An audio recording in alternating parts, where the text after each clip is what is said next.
பாருங்கள், நம்மளோட சப்போட்டா மரத்துக்கு கீழே தான் இந்த கனகாமரம் செடி இருக்குது. பாருங்கள் எவ்வளோ அழகாக பூத்துருக்குன்னு, எவ்வளோ கலர்ஃபுல்லாக இருக்குது பாருங்கள். பார்க்கவே நல்லா இருக்குது.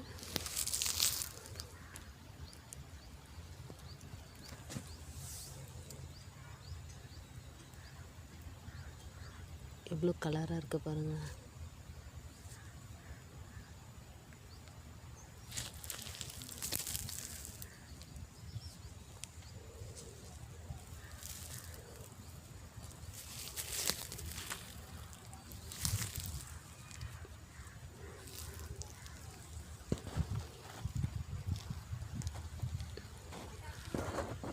இது டெல்லி கனகாமரம்.